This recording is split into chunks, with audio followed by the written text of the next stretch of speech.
Гостин во интервју на Zoom е председателот на ЗНМ и мојот колега Младен Чадиковски. Младена, која сумираме 2020 година, која што беше многу тешка за сите сектори и сегменти во општеството, како новинарите и медиумите ја преживеа оваа пандемска година во однос на слободата на медиумите?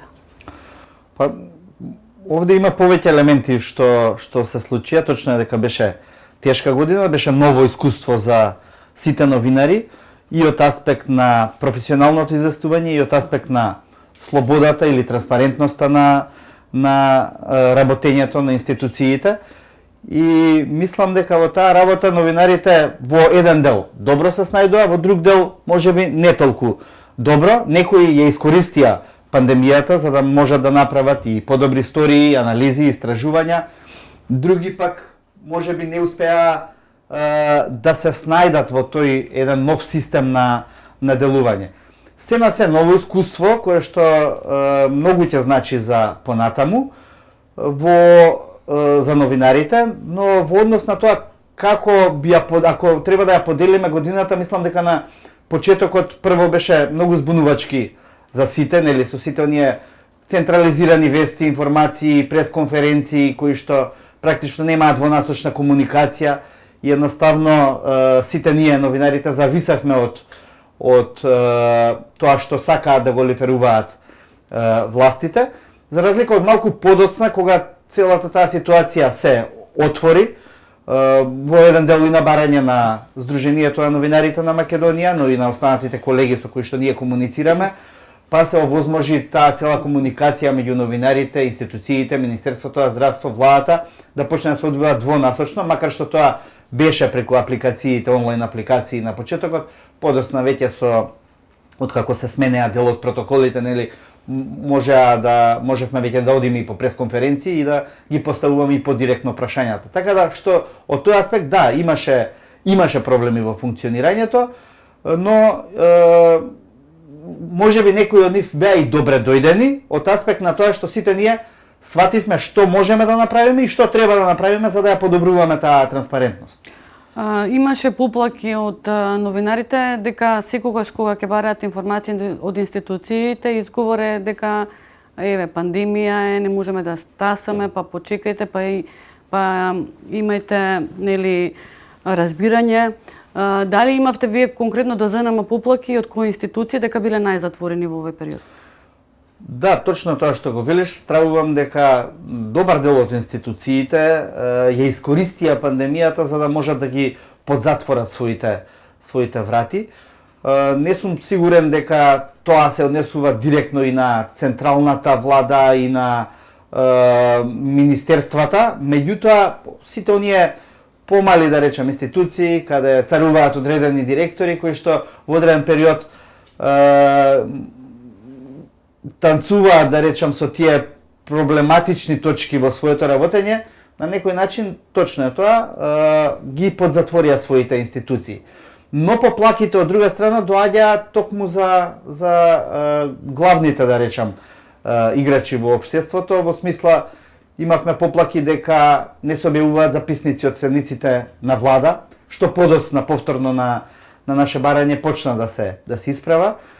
Исто така имавме доста поплаки на работењето на собранието, односно пред се на работата на комисиите, односно нетранспарентноста во нивното пренесување. Бидејќи тие не можеше да се оди во собрание, да се снимаат, да се гледаат тие седници, а сето тоа што одеше на онлайн стрим беше само од една седница која што собранието ќе одлучеше дека може да оди или да не оди, но сето тоа повторно завиткано во една чудна техничка обланда, така што ништо од тоа не беше доволно достапно. Имавме и такви поплаки, другите поплаки беа овие првичните што веќе ги кажав, во однос на работење на одредени директори или помали институции, дури и помали здравствени домови, кои ја искористија својата ситуација, па рекоа ние не можеме да зборуваме, за тоа е надлежно министерството и така натаму, иако во нормални едни околности сите тие би требале и во вакви околности би требало да даваат повеќе информации за својата работа, меѓутоа тоа е пандемијата и таа ни доведе до една ваква ситуација. Добро,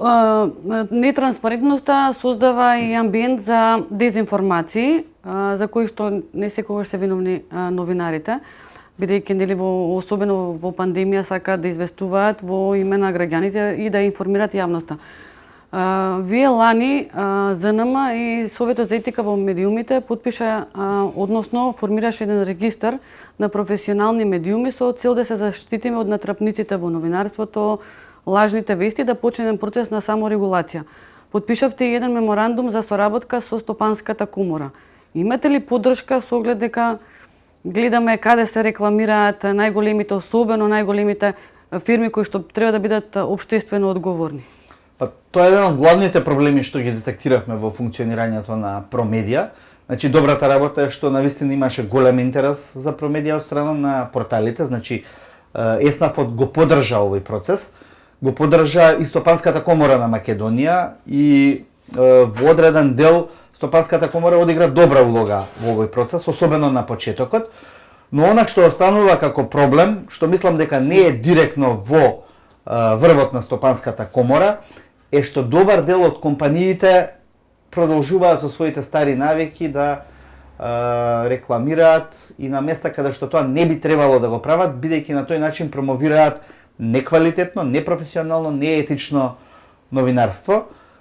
Зошто е тоа така? Веројатно треба да ги прашаме компаниите зошто тоа го прават, но мислам дека овој процес мора да претрпи нови подобрувања, односно во една посилна комуникација со бизнисот, овој пат и директно со компаниите кои што тоа го прават, да им објасниме дека таквиот начин на функционирање одмага на новинарството, одмага на медиумите, одмага на целиот јавен дискурс. Од причина што ширењето дезинформација е едно од главните зла со кои што во овој момент се соочува и ние како новинари, но и општеството, па ако сакате и политичарите, иако политичарите се главните креатори на лажните вести, меѓутоа секогаш кога ќе допре ситуација некоја до нив, тие се обидуваат да ги обвинат медиумите дека тоа го прават, што некогаш е случај, но повеќе пати не е случај. Извориштето на лажните вести и пропагандата доаѓа од политички мотивирани принципи, односно не принципи. Така што токму ова што го кажавме, да, треба да претрпи одредени подобрувања овој процес. Околу заштитата на новинарите секогаш се мета и минатата година имаше многу напади, нели уби го гласникот, имаше многу напади. Какви напади имавме? Дали беа повеќе врз жени, дали беа повеќе на социјалните мрежи и што вие како ЗНМ направивте за да се санкционираат напаѓачите и за да се спречат овие напади? Лани се зголемија нападите врз новинари, особено оние на социјалните мрежи, многу повеќе од претходната година. Може би причина за тоа е што бевме во изборна година, кога генерално расте тензијата во општеството, но генерално проблем во тоа представува и неказнивоста на случаите и претходните случаи и тие што се случи оваа година. Значи имаме зголемување за од огромен процент, на 200-300%. 14 случаи ние регистриравме и ги пријавивме во Министерството за внатрешни работи и јавното обвинителство, од кои решен е само еден случај, што навистина е под секое ниво кое што би требало да биде задоволително. Освен тоа, се обидовме да укажеме на неколку наврати и на обвинителството и на Министерството за внатрешни работи колку е значајно овие дела да продолжат да се гонат, бидејќи тие понатаму доведуваат и до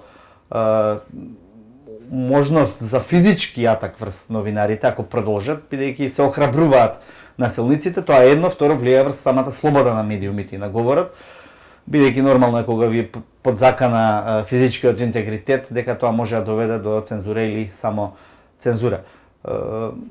Декларативен фидбек има од институциите, меѓутоа на терен гледаме дека работите тешко функционираат, најчесто заглавени се во обвинителството или во судството, ако дојде веќе до судење. Дали е тоа немање политичка волја или немање несакање да се влезе во еден посериозен клинч со ова, не можам точно да проценам, но сметам дека непостапувањето секако ние ќе мораме така да го квалификуваме на крајот. Иако делумно се состои и во тоа што немаат сериозен пристап кон работите, од причина што и ресурсите во однос на тој компјутерски криминал се послаби и во МВР и во обвинителството, но од нив побаравме да се формира специјално одделение од обвинителството кој што ќе ги гони посебно овие настани.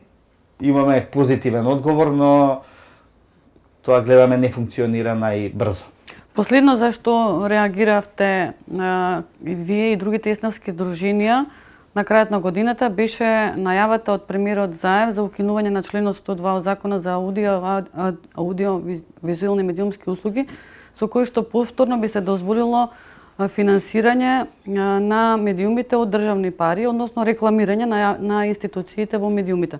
Имало ли воопшто пред това, да го каже премиерот, некакви разговори на релација ЗНМ влада во однос на тоа на кој начин би можело да им се помогне на медиумите со пари од буџетот за да опстојат во ова време невреме?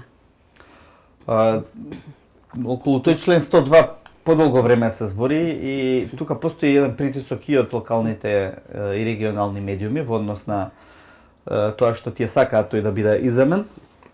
Но како што гледаме и владата инсистира на таа опција.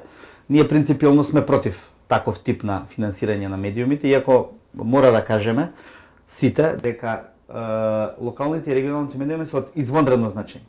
Тоа се виде и при последното известување кога се случи пожарот во Струмица, каде што локалните и регионалните медиуми беа оние што предничаа во пренесувањето на еден одличен начин како тоа треба да се случи. Одредена форма на помош е потребна и ние не сме против да се помогне функционирањето на новинарите во овој сегмент. Меѓутоа, пред се преку проекти од јавен интерес, значи преку подигање на квалитетот на новинарството и проекти од јавен интерес кои што ќе значат поголема продукција во тие медиуми, што ќе донесе од нивна поголема гледаност и читаност, а тоа ќе придонесе да имаат и повеќе рекламери и да бидат финансиски понезависни на пазарот. Доколку се случи да остане само оваа најава за која што сега се зборува со укинување на членот 102, тогаш ги правиме зависни од друг извор, односно ги правиме зависни од оној што ги дава парите, а тоа би било сите оние институции, државни, владини, локални, регионални, кои што би се рекламирале во тие медиуми и на некој начин тоа може да има сериозно влијание врз уредувачката политика на тие медиуми. Тоа не би сакале особено да се што случи. имаме изборна година и дека имавме и лани. Сега партиите се финансираат за медиумско рекламирање од државниот буџет, сега дополнително добиваат нов извор за реклами, односно порано во времето на Груевски го викавме подкупување, корумпирање на медиумите. Постои ли начин и имате ли вие некаков план Б доколку владата инсистира да се укине овој член?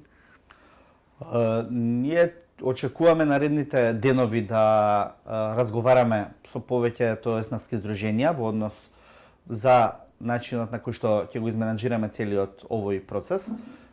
Имаме најави за средби со владата, бидејќи е многу значајно да сватат дека ние не сме непријатели на новинарството и јавното добро, напротив, ние сме тие што се грижиме за новинарството и јавното добро, ние сме тие што се грижиме за новинарите и во локалните и во регионалните медиуми, тоа сме го покажале на безброј начини, меѓутоа не е начинот тој за кој што тие велат дека со укинување на член 102 ќе им се помогне. Нема да им се помогне, само ќе се одложи решавањето на проблемот. Потребен е посистематски пристап во ова, со финансирање преку проекти од јавен интерес, кои што првенствено ќе бидат наменати за локалните и регионалните медиуми, односно за известување на теми од регионално и локално значење.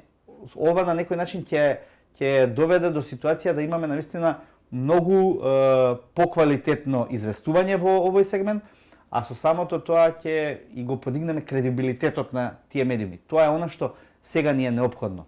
Понатаму, нормално финансиската независност нивна ќе си дојде со подигање на квалитетот. Благодарам за интервјуто. Благодарам на вас.